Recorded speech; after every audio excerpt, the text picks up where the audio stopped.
Hi there, and welcome to an elaborate but not really review of Mission Impossible Fallout. Before I jump into it, I just want to address why I'm wearing a suit. It's called symbolism. Have you heard of it? It's to symbolize my support for James Bond. You know James Bond, right? The guy who wears suits but does exactly what Ethan Hunt does. And I think he's cool. James Bond falls off a helicopter, but first he got to fix his cuffs.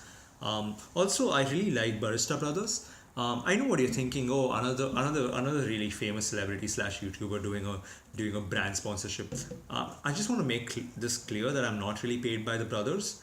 Um, but I see a lot of viral videos where I think about how the original uploader is thinking about he wishes he did like a brand sponsorship and got some money off it.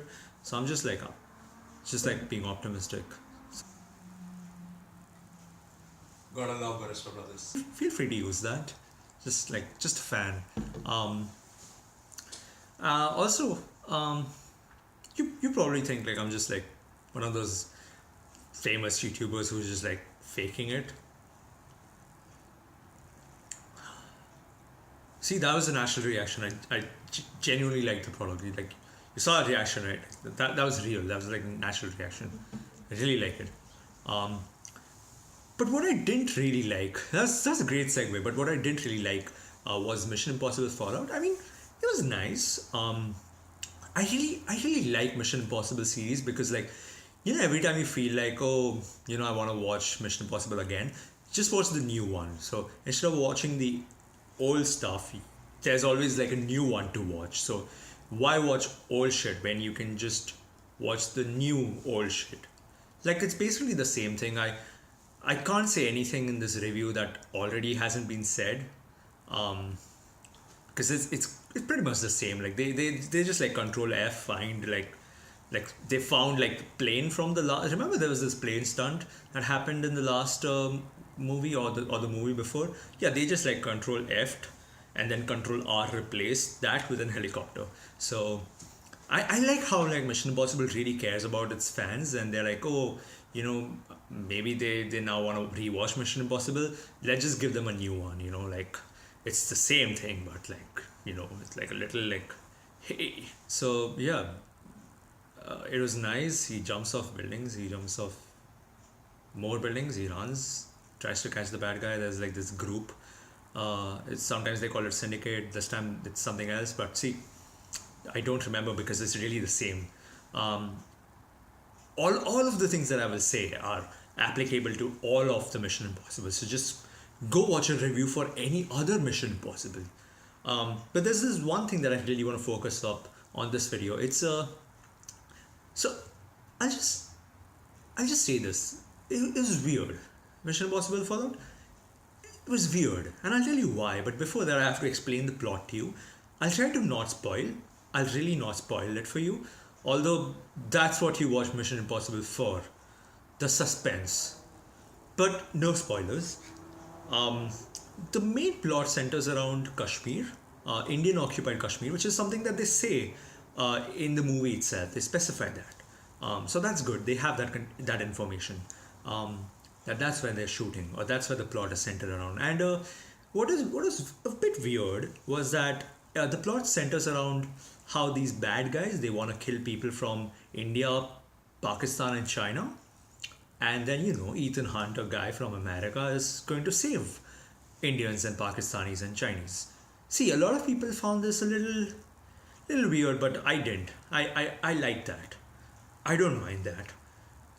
White guy saving us? Hey, I don't mind it. It's great actually. Like if people in the Western world, if kids are growing up watching these movies where like the white people are saving us third world Indians, Pakistanis, and Chinese, then I like that. That's amazing.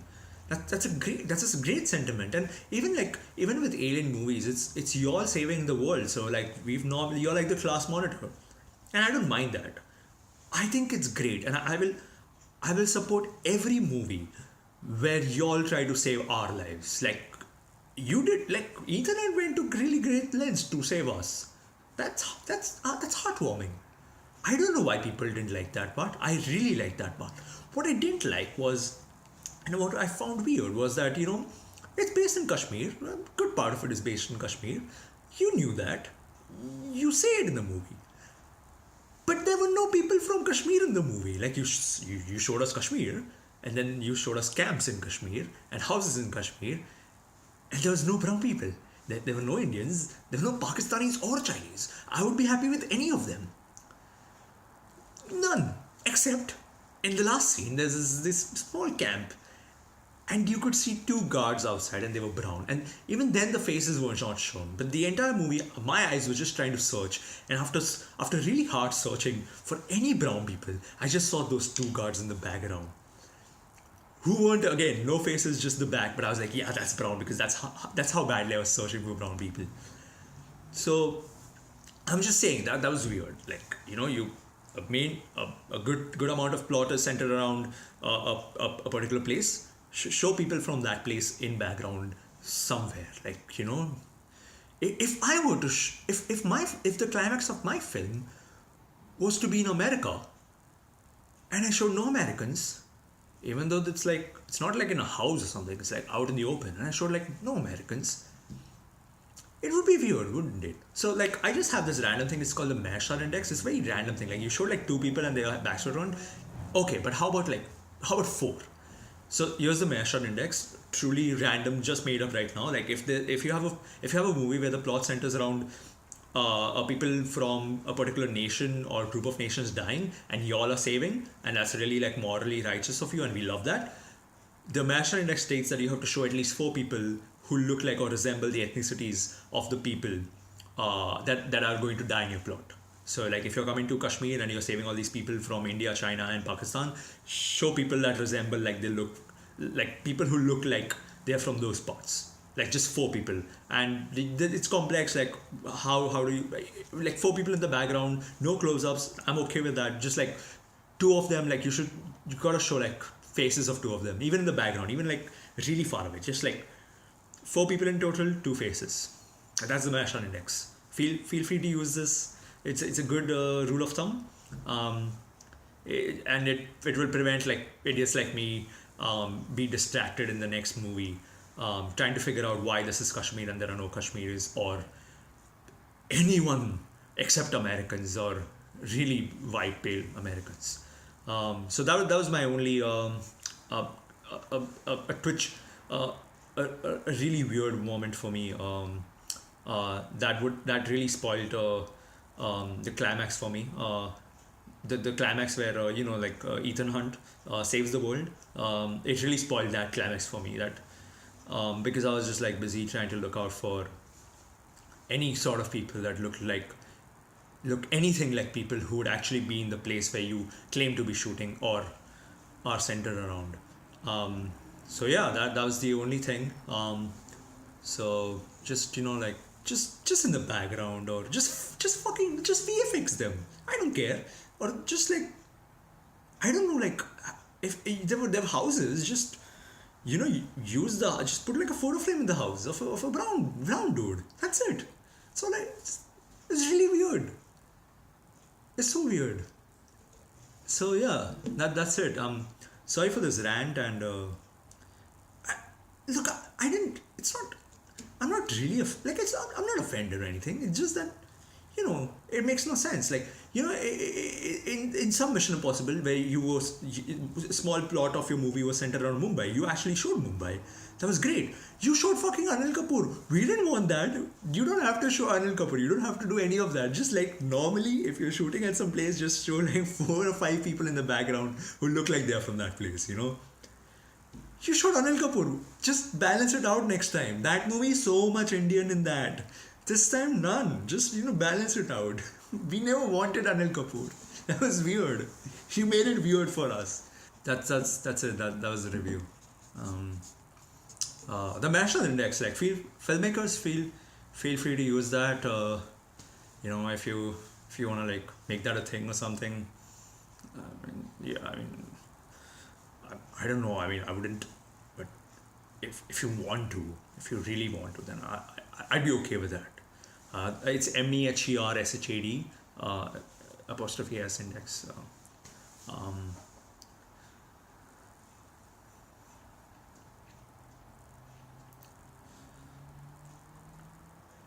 What's up with you guys? I never ask. I always like come here to just like say things that I want to get off my chest. I never ask about how you all are doing. All good? Good, good, good.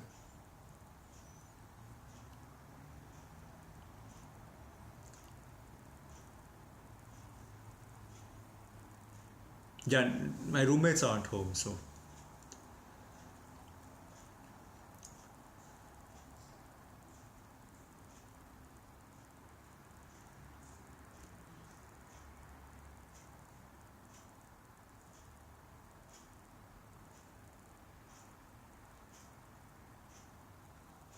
it was a good movie. Like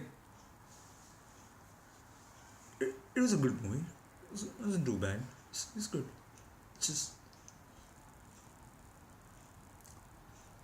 good filmmaking. You know, like cinematography. Color correction was good.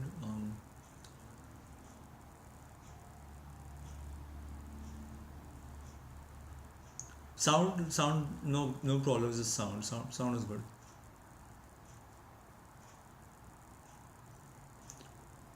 Makeup, makeup also good. Stunts good. Stunts good. Editing, good.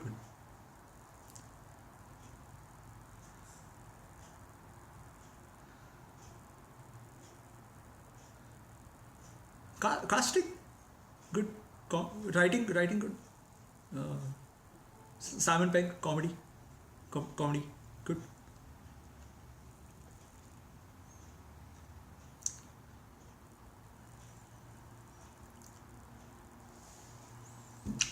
Okay, so see you guys next time. Like, have a nice day. Don't forget to like if you want. It doesn't really affect me. It generally doesn't affect me. Like I don't get any benefit from that. But like, if you want to like or dislike, like even that doesn't really like. There's no like it doesn't convert into anything that helps or affects me. So feel free to like or actually comment. Let me know if you if you think I should actually hold on. I need help with just let me know. So next time, should I do this or should I do this?